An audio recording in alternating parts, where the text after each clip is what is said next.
राधे राधे, हरे कृष्णा, राम राम सभी को। आज मैं ना आपको बहुत बढ़िया चीज़ बताने जा रहा हूँ। मतलब भक्त और भगवान के बीच की जो क्या अहमियत है वो बताऊँगा।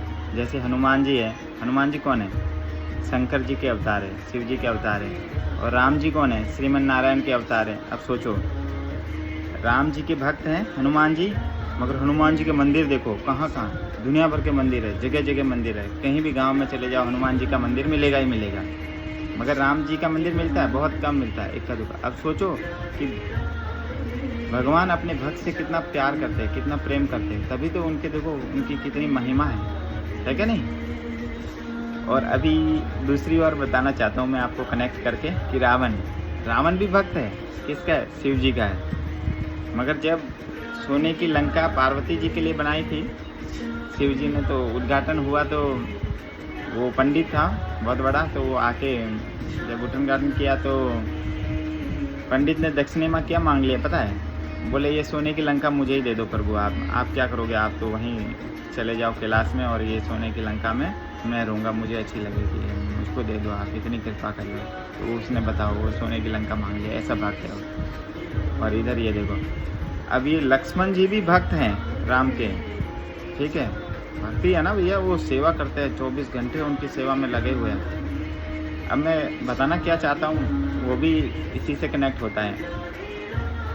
जब सीता मैया थी, जब उनका हरण हुआ था, कुछ दिन पहले की बात है, उसी कुटी की बात है, वहीं की जहाँ से उनका अपहरण हुआ था, रावण उठा के ले गया। कुछ दिन पहले की बात है।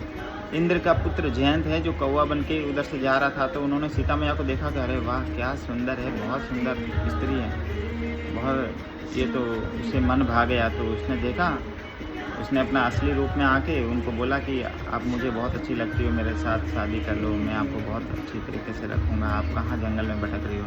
तो उन्होंने बोला नहीं नहीं, मेरा तो रघुनंदन जी से शादी हो गया है, वही मेरे सब कुछ है, प्राण प्रिय पति है। तो फिर वो बोले आप नहीं मानोगे, ऐसे करोगे वैसे करोगे? तो गुस्सा हो गया। फिर बोले मैं इस बात का आपको दंड दूंगा। तो फिर से कौवा बन के उनके पैर में चोंच मार दिया था, तो उनको खून आ गया था। तो फिर थोड़ी देर बाद में राम जी आ गए तो देखा कि आपके पैर में खून कैसे आ रहा है बताइए?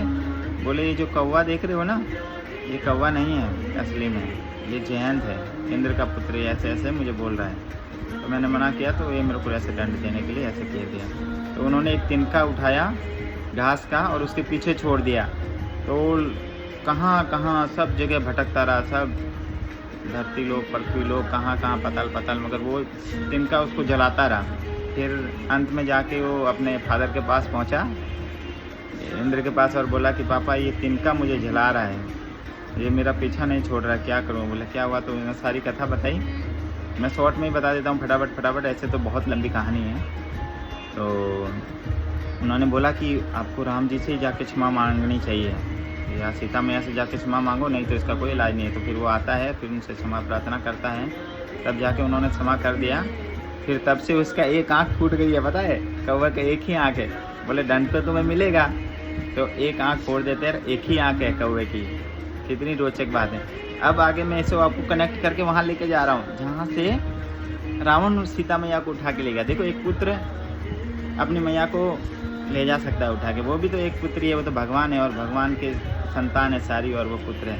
बट आप यहाँ सोचो कि जब वो जो हिरन बन के आया था ना, उसका मामा जो था, तो उस टाइम जब राम जी उसके पीछे पीछे गए थे, तो उसने उनकी आवाज़ में चिल्लाया, तो सीता मैया को बहुत वो आ गया, मतलब कि मेरे पति जो है रघुनंदन जी बहुत दुख में हैं, और लक्ष्मण को उन्होंने बहुत डांटा फटकारा। बोले आप चूड़ियाँ पहन के बैठ जाओ, आप ये हो, आप वो हो, आप अपने भैया से जलते हो, आप उनको बचाने के लिए जाओ, मेरी रक्षा मत करो, मेरी रक्षा मैं खुद ही कर लूँगी, आपको मेरी कसम है, ये है। बहुत उल्टा सीधा सुनाया उनको, लक्ष्मण को सीता मैया ने बहुत उल्टा सीधा बोला। जब जाके उन्होंने लक्ष्मण रेखा खींच के बोले आप इसके बाहर मत जाना और मैं जाता हूँ, तब वो उनके पीछे पीछे बहुत दूर चले गए। तो फिर वो रावण आया और वो लक्ष्मण रेखा को पार नहीं कर सकता, बट उसने छल से उस लक्ष्मण रेखा को बोले नहीं, आप आके बाहर आके मुझे खाना और भिक्षा जो भी है दो, तब मैं ग्रहण करूँगा, नहीं तो नहीं करूँगा। तो वो फिर बाहर आ जाती है, लक्ष्मण रेखा टूट जाती है, ऐसे वो हरण करके लेकर चला जाता है। तो मेरा कहने का मतलब ये है कि तो राम उसके पीछे बाण नहीं चला सकते थे, चला सकते थे, उनके पास बहुत ताकत थी, सुप्रीम पावर है उनके पास, वो क्या नहीं कर सकते थे। बट गलती कहाँ हुई, क्योंकि उनके भक्त जो थे लक्ष्मण जी, उनको उन्होंने उल्टा सीधा बोला और क्या क्या नहीं बोला, इसलिए उन्होंने सोचा कि इनको दंड मिलना ही चाहिए, उनको वैसा पश्चाताप होना चाहिए, इसलिए उन्होंने ऐसा नहीं किया। समझ गए? नहीं तो वो कर सकते थे।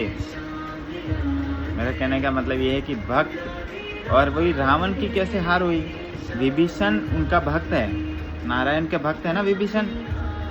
जब रावण ने विभीषण को लात मार के लंका से निकाल दिया और विभीषण जी चले गए राम की शरण में, तब वो तो उनकी शरण में चले गए और वहीं से उसकी उल्टी गिनती स्टार्ट हो जाती है, क्योंकि उसने भक्त को बदनाम किया और उसको लात मार के निकाल दिया वहाँ से, और वहीं से उसकी रावण की उल्टी गिनती स्टार्ट होती है और फिर उसका पतन स्टार्ट होता है। लास्ट में लंका का राजा कौन बनता है? विभीषण बनता है, क्योंकि वो भक्त है। भक्त को भगवान सब कुछ दे देता है, क्या क्या नहीं देता, मगर हमें मांगना नहीं चाहिए कि हमें ये दे दो वो दे दो। क्या पता भगवान उनकी मर्जी से कितना कितना दे दे। तुम तो एक छोटी सी चीज़ मांग लोगे और वो तो अपनी मर्जी से क्या क्या जो आपने सोचा नहीं है वो भी दे सकते हैं। इसलिए उनसे ऐसे करना है कि हे प्रभु, हे नाथ, हे नारायण, मुझे इस चीज़ की आवश्यकता है, ये आपने शरीर दिया, ये सब आपका है, बट इस शरीर को चलाने के लिए इस चीज़ की आवश्यकता है। ऐसे करके आप उनके सामने रिक्वेस्ट कर सकते हो। बट ऐसे नहीं है कि मैं 5 किलो लड्डू चढ़ा दूंगा, भगवान ये मेरा काम कर लेना, तो ये तो रिश्वत हो गई ना। भगवान कोई रिश्वत को और थोड़ी है। तो आप मेरी बात समझ रहे होंगे, मगर मैं अभी शॉर्ट में समझा रहा हूँ क्योंकि वीडियो बहुत लंबा हो जाएगा ना। जिसको लंबा चौड़ा सुनना मेरा यूट्यूब चैनल में जाकर सुनेंगे, वहाँ मैं पूरा लंबा बताऊँगा एकदम एक एक चीज़ को डिटेल करके। और हमारे पास ये सारी जो है बुक्स वगैरह हैं, हम इन्हीं से पढ़ के आपको सुना रहे हैं। देखिए ये सारी बुक्स है ना, इन्हीं से पढ़ के, और भी बहुत सारी बुक है मेरे पास, तो ये सारा सार मैं सुना रहा हूँ। ये फैक्ट है, रियल फैक्ट है ज़िंदगी का एकदम 100%। राधे राधे, हरे कृष्णा, राम राम सभी को।